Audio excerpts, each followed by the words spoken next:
A devastating barrage of missiles and overwhelming firepower from China and Russia descended upon the United States Navy fleet. It was 4:18 in the morning on September 12, 2025. Without warning, alarms began ringing throughout the vessels of the U.S. 7th Fleet as they conducted their patrol operations in the Philippine Sea.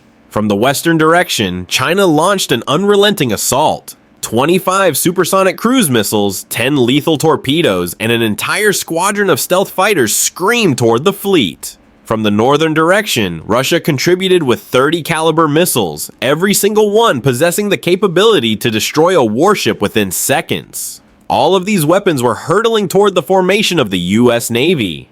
In fewer than 10 minutes, the most celebrated aircraft carrier strike group of America confronted 65 incoming weapons simultaneously. This represented a storm of firepower valued at more than $3.5 billion. The most powerful navy in the world suddenly found itself under attack. Fireballs illuminated the horizon. Sailors scrambled to their battle stations. The survival of more than 5,000 sailors was hanging in the balance. Would the fleet manage to survive this onslaught, or was the ocean about to swallow a U.S. aircraft carrier? 4:18 in the morning. The Philippine Sea was tranquil approximately 190 miles southwest of Guam. The U.S. 7th Fleet was conducting routine patrol operations. At its center was positioned the USS Ronald Reagan, a $13 billion nuclear-powered aircraft carrier transporting more than 70 aircraft and over 5,000 sailors. Surrounding it was a lethal defensive shield, 2 Ticonderoga-class cruisers equipped with the Aegis combat system, 4 missile-loaded Arleigh-Burke destroyers, and a Virginia-class submarine lurking silently beneath the surface. It was a bastion of firepower valued at more than $40 billion,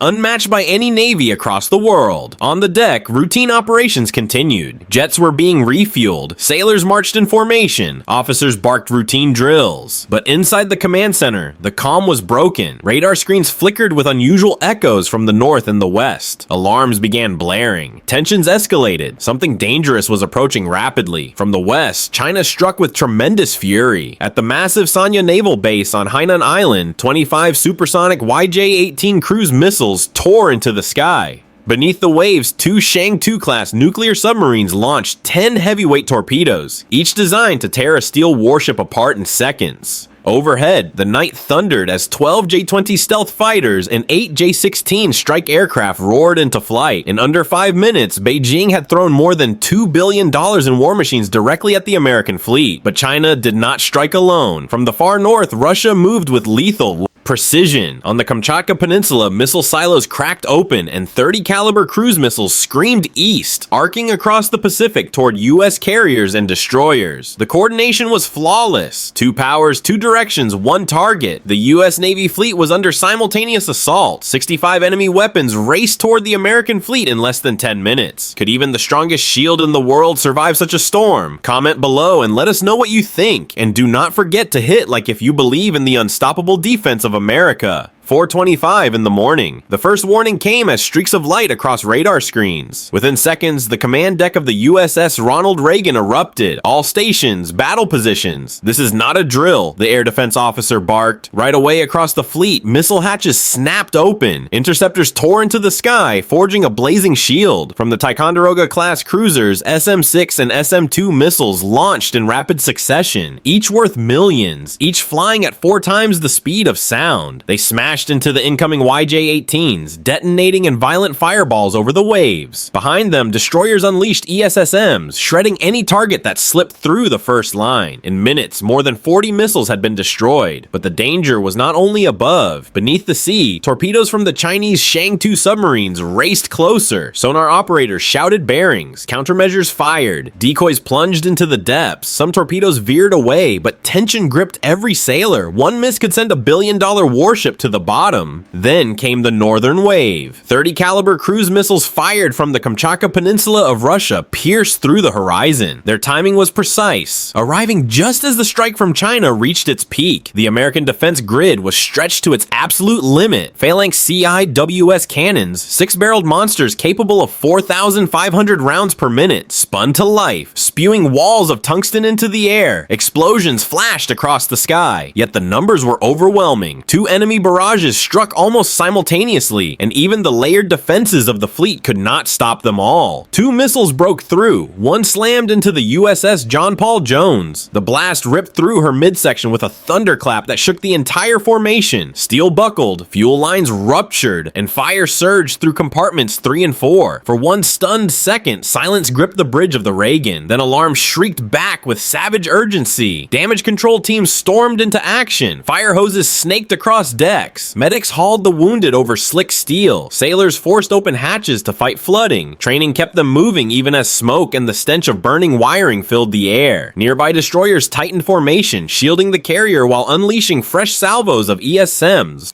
Above, phalanx cannons shredded the last calibers, tracer fire carving arcs of light into the night. The fleet had bent under the hammer blows of 2 great powers, but it had not broken. Even with flames rising and sailors leaping into the Black Pacific, the shields of the 7th Fleet still stood. By 4:41 in the morning, the numbers told the truth. 63 of 65 incoming weapons were destroyed, 97% interception. Losses were painful. 3 people were killed, 7 wounded, 1 destroyer crippled. Far away in Beijing and Moscow, officers cheered, convinced that the shield of America had finally cracked. Headlines declared a blow to U.S. power in the Pacific, but their triumph was short-lived. The carrier still stood. The skies were still American. Now, let us show you the price of provocation. The Pacific is about to erupt, and the world will witness the answer of the United States. Do not miss what comes next. Like, share, and subscribe, because this story has only just begun. Even while the rescue was underway, the Admiral stood firm on the bridge of the USS Ronald Reagan. The message from Theater Command was clear: strike back, erase the launch sites, deny China and Russia the chance to ever strike again. At 5:03 in the morning, the order thundered across the intercom. Strike package, launch. Instantly, the Philippine Sea erupted with American fury. The first to rise were 12 FA-18E Super Hornets, each armed with twin AGM-158 JASSM cruise missiles. Their afterburners roared like dragons in the night, flames painting the sky as they clawed upward before banking west toward Hainan Island. Each jet carried the promise of precision devastation. Billions of dollars in American engineering aimed squarely at the naval pride of Beijing. But the onslaught was only beginning. From Guam, 4 B-2 Spirit stealth bombers lifted silently into the darkness.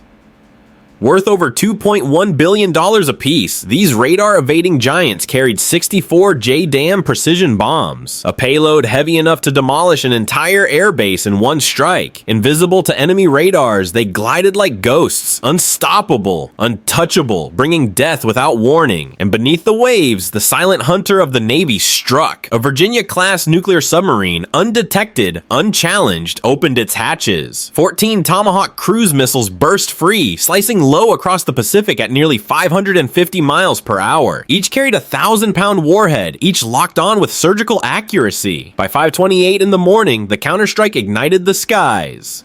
The first Tomahawk slammed into Sanya Naval Base, ripping through massive fuel tanks. Columns of fire shot hundreds of feet high, lighting the coast. Seconds later, ammunition bunkers erupted in a chain of blasts, the ground trembling as walls collapsed and soldiers were hurled to the floor. Amid the chaos, 4 missiles struck aircraft hangars. Inside the prize Johnny Stealth, fighters of China burned, wings melting, canopies shattering under the firestorm. Pilots froze in disbelief as the most advanced weapons of their nation turned into twisted wreckage. Across the base, men ran through smoke, deafened, disoriented, their training useless against the storm. In under 3 minutes, the stronghold of Sanya was transformed into a blazing inferno, proof of the crushing power of America. At the same moment, Yelizovo Air Base in Kamchatka was ripped apart. Tomahawk slammed into the runway, carving craters that left it useless. A radar dome toppled in seconds, showering debris across panicked crews. Then a storage hangar went up in a blinding flash. Inside, Caliber missiles worth $500 million erupted in a chain of explosions that shook the earth like an earthquake. Russian soldiers sprinted through smoke, some thrown flat by the shockwaves, others staring helplessly as their arsenal burned. In less than 20 minutes, the proud strike force of Moscow was reduced to twisted wreckage. By 5:46 in the morning, both strikes were complete. In less than 45 minutes, the US Navy and Air Force had erased 2 enemy strongholds, neutralizing the very bases that had fueled the assault on the fleet. fleet. Was this the most devastating counterstrike in modern naval history? Share your opinion below and keep watching to see how America pressed the advantage. On the bridge of the Ronald Reagan, the Admiral watched live drone feeds of burning hangars and collapsing runways. His voice was calm but resolute. Message to Beijing and Moscow: this is only the beginning. The counterstrike had not only answered the attack, it had swung the momentum of the war. 7:20 in the morning, the Pacific sun began to rise, but for China and Russia, dawn brought not light, only fire. The American fleet had endured the night, and now the full weight of US power was about to descend like a hammer. The counterstrike hours earlier had crippled their forward bases, but the orders from Washington were clear. This was not enough. Do not simply punish. Erase their ability to ever strike again. From the skies over Guam, the second wave thundered into motion. Two B-52H Stratofortress bombers lifted off, escorted by F-35A Lightning II fighters. Together, they carried 40 AGM-86C air-launched cruise missiles, an arsenal designed to smash hardened targets with surgical precision. Their destination, the experimental nuclear reactors of China in Guangdong province, facilities at the heart of the future weapons program of Beijing. At the same time, deep beneath the waves of the Philippine Sea, a Virginia-class submarine rose silently to attack depth. Its hatches opened and 20 Tomahawk cruise missiles burst into the night, each streaking low over the water toward the strategic hub of Russia at Anadyr in Chukotka, a stronghold housing nuclear-capable bombers and long-range missile silos. By 7:44 in the morning, the sky above Guangdong erupted. The first cruise missiles smashed into reactor cooling towers, collapsing concrete and steel as if they were paper. A shockwave rippled across the province. Seconds later, secondary detonations ripped through laboratories and fuel depots, tearing apart entire complexes. Flames surged hundreds of feet into the air as billions of dollars in nuclear infrastructure crumbled in minutes. In less than 15 minutes, two reactors worth nearly $4 billion had been reduced to smoking ruins. What China had spent decades constructing was wiped from existence in a single strike. Meanwhile, in the far east of Russia, Anadyr was struck with equal ferocity. Tomahawks cratered runways and tore open hardened shelters designed to resist bombardment. The sky glowed orange as explosions consumed at least 12 nuclear-capable bombers parked on the ground. Radar screens went black. Command bunkers collapsed into smoking pits. Within half an hour, a third of the far eastern strike power of Russia was gone, silenced before it could ever launch. By 8:05 in the morning, the second wave was complete. In less than 3 hours of battle, the United States had obliterated 15 high-value enemy facilities, erased more than $4 billion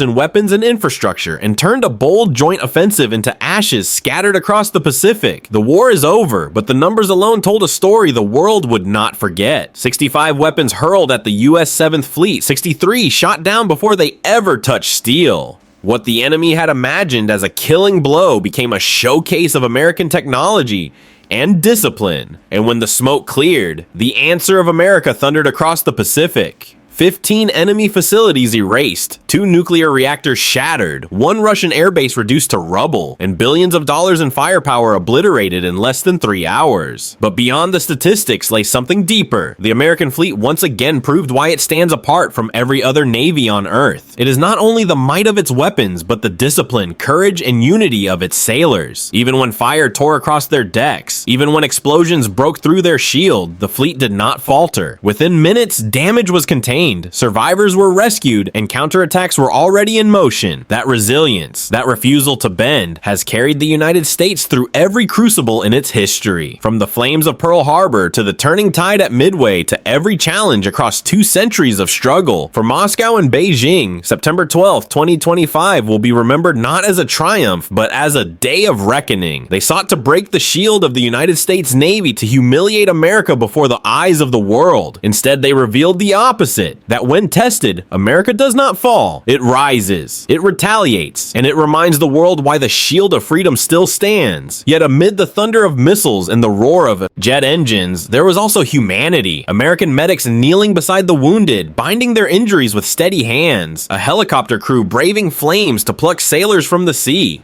Damage control teams pushing through smoke and seawater to keep their ship alive. These were not just warriors. They were sons, daughters, brothers, sisters. Americans bound together by duty, sacrifice, and an unbreakable will. September 12th also proved why the United States stands alone as the ultimate superpower of the world. No other nation could absorb a joint strike from two great militaries and respond with such overwhelming force. The unmatched technology of America, global reach, and the courage of its sailors turned what was meant to be a humiliation into a decisive victory. This is the shield of freedom, unyielding, unshakable, and unstoppable. Let the world remember this truth. America is not a nation that can be bullied or broken. Every strike aimed at its fleet, every attempt to test its strength only proves the futility of challenging it. The shield of America may be battered, but it never shatters. Its sailors endure, its firepower answers, and its resolve grows sharper with every trial. America does not fall, it rises. And when it strikes back, the answer is overwhelming, decisive, and unforgettable. In that moment, the world does not just watch, it trembles. So if you believe this story must be told, if you believe the strength of America must never be forgotten, then hit like, share this story, and subscribe because together we keep these truths alive.